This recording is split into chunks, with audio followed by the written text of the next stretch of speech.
نحمده ونصلي على رسوله الكريم اما بعد فاعوذ بالله من الشيطان الرجيم بسم الله الرحمن الرحيم رب اشرح لي صدري ويسر لي امري واحلل عقدة من لساني يفقهوا قولي۔ نبی صلی اللہ علیہ وسلم دنیا کا سب سے مشکل ترین کام لے کر اٹھے تھے اور اس کام کے لیے آپ نے اپنا سب کچھ کھو دیا تھا، ہر طرح کی قربانیاں کی، آپ کا بزنس اور آپ کی قوم کی ناراضگی، خاندان کی ناراضگی، اور اس کے علاوہ بھی بہت سی تکلیفیں، ہجرت، جہاد، کئی چیزیں، اور آپ کے بعد جو بھی اس راستے پہ چلتا ہے اس کو مشکلات آتی ہیں، کبھی معاشی پریشانیاں آتی ہیں، کبھی اولاد کا مستقبل تاریک نظر آتا ہے، کبھی لوگ ناراض ہوتے ہیں، رشتہ دار ناراض ہوتے ہیں، کبھی ساتھی کم ہو جاتے ہیں۔ ایسی صورت میں انسان کو کبھی بھی گھبرانا نہیں چاہیے۔ یہاں نبی صلی اللہ علیہ وسلم کو تسلی دی جا رہی کہ ہم نے آپ کو کوثر عطا کی ہے، لہٰذا آپ شکرانہ ادا کیجئے، نماز پڑھیے، قربانی کیجئے۔ آپ کا جو دشمن آپ کے خلاف ہے وہ آپ کا کچھ نہیں بگاڑ سکتا۔ حضرت انس رضی اللہ عنہ کہتے ہیں کہ آپ ہمارے درمیان مسجد میں تشریف فرما تھے کہ آپ پر ہلکی سی اونگ طاری ہو گئی، پھر آپ نے مسکراتے ہوئے سر مبارک اٹھایا تو ہم نے عرض کی کہ آپ کیوں مسکرا رہے ہیں؟ آپ نے فرمایا انزلت علی آنفا سورۃ، میرے اوپر ابھی ابھی ایک سورت نازل ہوئی ہے۔ پھر آپ نے بسم اللہ پڑھ کر سورت سنائی اور سورت سنا کر فرمایا اتدرون ما الکوثر، یعنی تلاوت بھی سنا دی اور پھر وضاحت بھی ساتھ ہی کر رہے ہیں، تعلیم دے رہے ہیں، کیا تمہیں معلوم ہے کوثر کیا ہے؟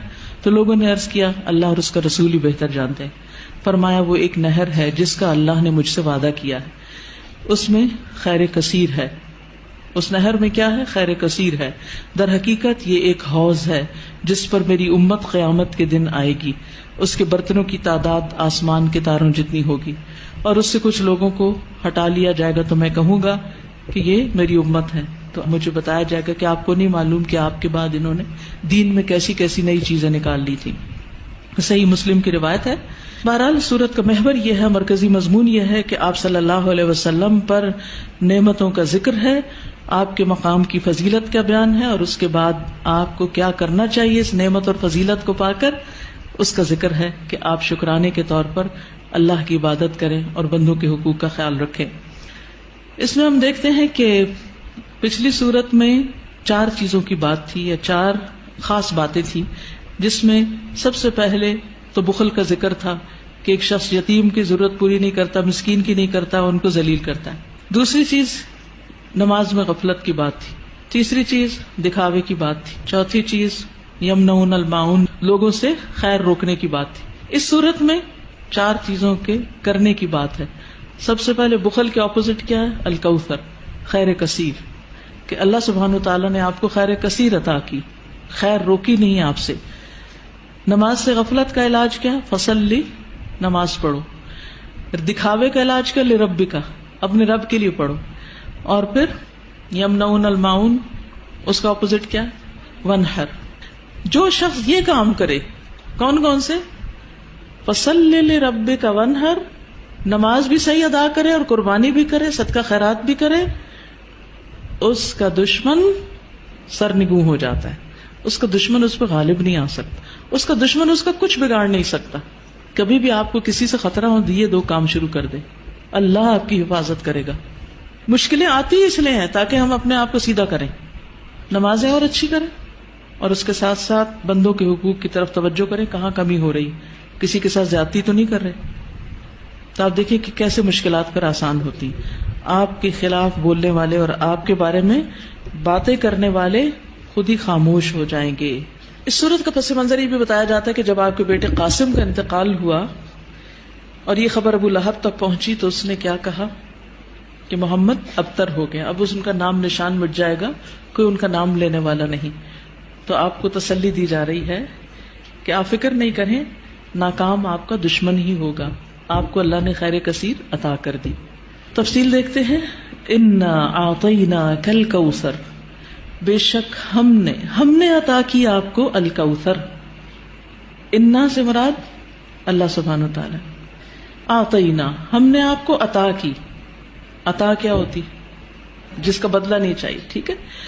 الکوثر، کوثر، الکوثر جو ہے یہ جیسے میں نے پہلے بھی عرض کیا، ایک ہے خیر کثیر، کثرت سے خیر عطا کی، بہت زیادہ بھلائی، بہت نعمتیں آپ کو عطا کی، اور انہی میں سے ایک نعمت نہر کوثر ہے یا حوض کوثر ہے۔ بعض کے خیال میں ایک ہی چیز ہے، بعض کے خیال میں دو ہیں۔ نہر جنت میں ہے، حوض عرصات یوم القیامہ میں ہے، یعنی حشر کے میدان میں ہے۔ اور نہر کوثر سے پانی آ رہا ہے کس میں؟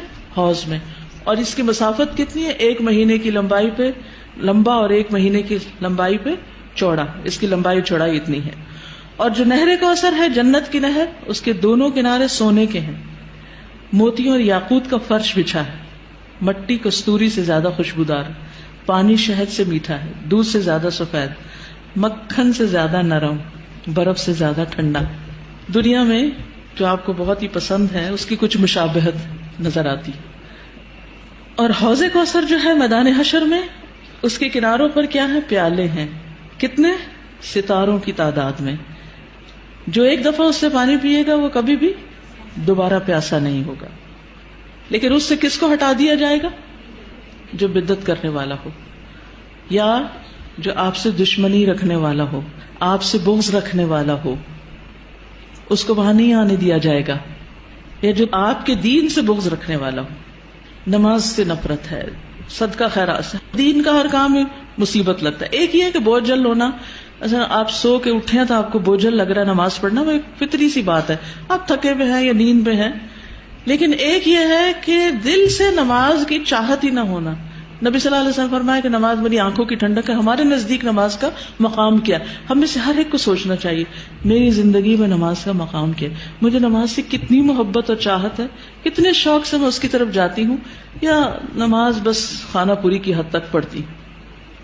کیونکہ یہ ہماری ایمان کا امتحان ہے اس میں۔ بہرحال یاد رکھیے، جس نے آپ صلی اللہ علیہ وسلم سے دشمنی رکھی، جس نے آپ سے بغض رکھا، جس نے آپ کی شریعت سے بغض رکھا، اس کے لیے پھر کوئی خیر نہیں، کوئی برکت نہیں، وہ حوض کوثر پر نہیں آ سکے گا۔